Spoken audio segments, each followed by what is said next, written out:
Hey everybody, Hoang here, and today we have a brand new episode of Eyes on the Meta. And for those of you that are new to the channel and don't know what Eyes on the Meta is, this is a series where we take a look into Japanese formats, and in this video specifically BT5, and we look at interesting deck lists that will come to be. This video does not necessarily show what is the meta of the Japanese format, but rather lists that stood out and I thought were really cool, and so it gives you guys an idea of what you may or may not want to build in the future. And so, let's get started. To kick us off, we will begin with a really familiar face, Lilithmon, specifically Lilithmon Loop. How Lilithmon Loop works is that whenever Lilithmon is on the board, and you cast an option, you gain 2 memory. In the case of Fuse into the Ultimate Digimon, which is a 0-cost option, you just gain a flat 2 memory. And then you Digivolve into Zwart. Zwart revives 2 level 5s, you Digivolve one of the level 5s into another Lilithmon, and then you repeat the process. That is what we refer to as the Lilith Loop. Now, the really cool thing about this, though, is you can keep spamming those bodies, right? Because the Lilithmon effect to gain plus 2 memory is once per turn per Lilithmon. So you can use it upwards of 4 times if you have 4 different Lilithmons. So it's really cool stuff. We also noticed that Piedmon is actually being run in this list. Now, Piedmon is actually a really interesting card. It is good against security control style decks. Specifically the red-yellow variant that we do see in both 1.5 English as well as the now BT5 format in Japan. So moving on, we're going to take a look at a Mastermind list. This Mastermind list is really interesting because we do notice that it runs a really neat card that we don't see very often in the form of Razielmon. But before we get to Razielmon, I want to explain a little bit about this deck for those of you that don't know. Mastermind has 2 different variants. There's a yellow variant and there's a purple variant. The yellow variant of Mastermind has the best pool of cards to pull from. However, the downside is that it's really difficult to get those cards in the drop zone to want to revive them, because you don't have that discard mechanic, which is what purple offers, is consistency, a way to discard those cards. And so how does yellow amend this? Well, they use the mechanic known as Digiburst. Digiburst allows you to get rid of cards from underneath your stack to activate powerful effects. And so you would Digivolve into whatever level 4 you want to revive. Let's say Gatomon for this example. You would Digiburst it away, Digivolve into Mastermind, and look, you've Digibursted away the level 4 that you wanted. So it's like, it just syncs up really well. We notice we run the purple Kari. Kari states whenever you would lose a security, you gain +1 memory. So off of your Blinding Lights, off of your Masterminds, you get +1. And then we're going to talk about it finally, the Razielmon. Razielmon, for those of you that do not know what it is a 4-cost evolution, and it states when you Digivolve into this Digimon, heal 2. At the end of your opponent's turn, -1 security attack. -1 security, my bad. So whenever you lose that security, you degain +1 off Kari, but more importantly, if you Digivolve into Chaosmon on top of the Razielmon, then you actually just get the heal 2. You don't lose a security, which is really powerful. So this is a really interesting tech to see.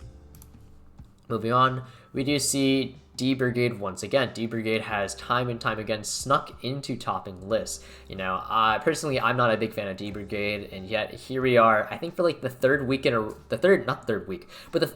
video on Eyes of the Meta in a row where Brigade has once again appeared. Brigade did receive a buff in the form of the Ul-4 starter deck, specifically Dracomon. Dracomon is when played, check top 3, look for a card with draw in its name, and then add that to your hand.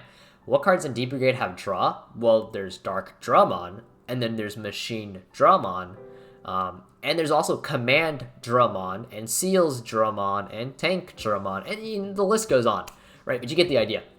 You basically now have a searcher, and off of the Dracomon, we now also enable really cool things. Like, for example, we could play Wolfclaw in future lists if we really wanted to.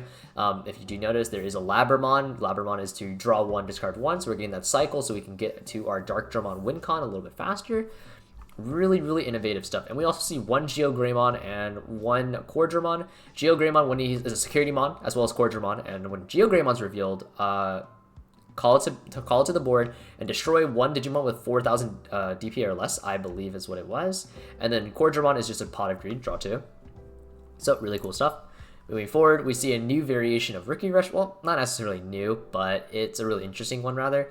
It is Ancient Garurumon Rookie Rush, and how this variant works is that you Digivolve into the Promo Lobomon, Digivolve into the Ancient, and then swing, and then you're resetting like your Lobos and your Garmons. And the really cool thing about this is that you're getting off all that chip damage preemptively, so the Ancient Garurumon is actually a lot more threatening than you realize. We run the Sora Joe, because that way we can not only force our opponents not to go too wide, whereas they were giving us 2 extra memory, but this is also super easy to proc given how many blue Digimon we run.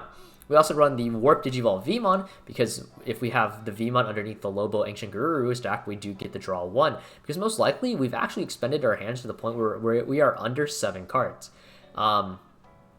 Rookie Rush tends to use their hands to hard play rather than cycle and Digivolve, so the draw power is greatly appreciated. And we also run the 1 Ult Force here, so we can warp into it, and then, you know, that's just like super powerful, right? And then you see like the 1 BT5 Omni, because it can go on top of Ult Force, it can go on top of Ancient Garurumon, so it's just a guaranteed finisher. Now we see red-yellow security control. This is very similar to the 1.5 variant of English that we have found. However, it is much, much stronger because we have more support. It has received significant buffs from the Gallantmon starter deck, noticeably Atomic Blaster. Atomic Blaster is a 5-cost option, and it states you may delete Digimon whose DP add up to a total of 8,000. So for example, let's say we had 4 Digimon, and they all had 2,000 DP. Bam, bam, bam, bam. They're all gone, okay? Let's say we had 8 Digimon with 1,000 DP. You know, bam, bam, bam, bam, bam, bam, bam, bam. They're all gone. Okay, let's say we had a Digimon with 7,000 DP and 1,000 DP. Bam! They're gone. Hitting this in security activates the main effect. Oh, you went wide? Bang, bang, bang, bang, bang.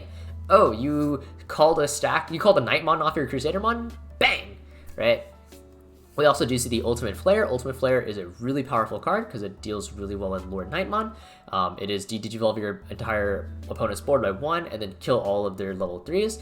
How do we proc the Ultimate Flare? We run the Izzy. Izzy is actually a really cool adaptation to this deck because it allows us to check the top 3 cards of our deck, and by doing so, we're able to stack what card we heal. So check top 3. Oh, there's an Atomic Blaster on top. Let's just put it on top, heal that, and perfect. We've set up our security. We also see that we run the Cordramon because Megazoo decks don't draw a lot, and so Cordramon really patches that hole as he acts as a pot of greed. And then we have the Mat and Time, not only to gain the extra memory if our opponent has a 6, but also to give security attack to our Omnimon Zort defeat. Do you know we have the Guilmon who warp digivolves into Gallantmon. You can call Gallantmon as a hard Megazoo target. It's really powerful because of burn 1 security, but also being able to warp in the late game is really strong. So security control red-yellow is actually doing insanely well. It's a tier 1 deck for sure, and it has a good matchup into Lord Nightmon, who people thought was tier 0, so keep that in mind when you're looking to upgrade to yours from 1.5. Next, we have Ult Force. Ult Force starter deck is doing really, really well, just like the Gallantmon starter deck is. How Ult Force works is that when you digivolve into him for 4, you may bounce to 1 level 4, and then whenever you have 8 or more cards in your hand, you may restand on attack. This card is very aggressive in comparison to the other Ult Force, who's more of a late game kind of card because it's, you know, based on the amount of tamers you have. This one is just, hey, get in there, go fast, right? This deck is all about chip. So Ult Force is 2 swings. You get the Omnimon from BT5, that's another chip. Mach Galgamon gives you that control element. It turns Ult Force into a 14k, so he's a little bit safe, especially on the backswing. Arrow Vigilon has jamming, which is also a really, really big thing. And we have the Lobomons. Do note that the Warp Digivolve does provide a really huge comeback mechanic if need be. So this Ult Force is very, very powerful. Definitely tier 1. Now we see another variant of Megazoo. This is a more black Megazoo, where we do see cards like the Crania, the Bancho Gole, and Brywuldramon, and we do run the blue engine between Vmon and Cordramon. Like we mentioned before, Megazoo variants don't draw a lot, so Cordramon is highly valued. And then we play the Wolfclaw. We're able to Wolfclaw out cards like the Machindra, the Bancho Gole, and etc.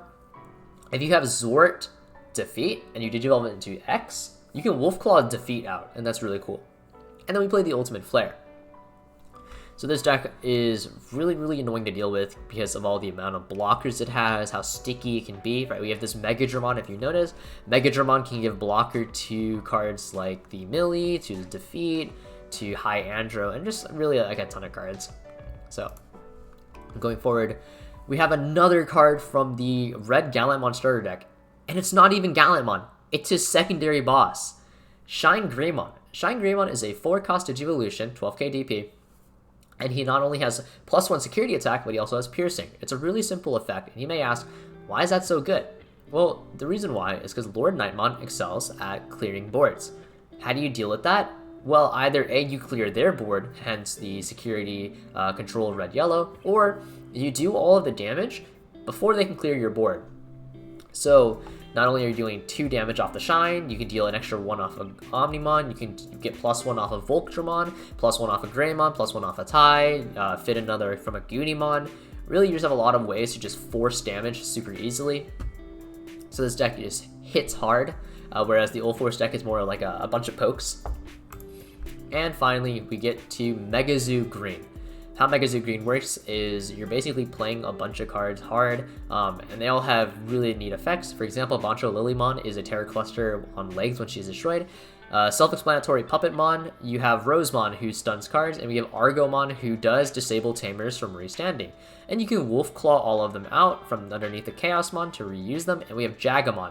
Jagamon is on attack, check top 3, find a level 6, Digivolve into that. And we have, let's see, we have the Imperial Ultramon. If he destroys a Digimon, restand. Mega Gargomon on Digivolve, stun a card.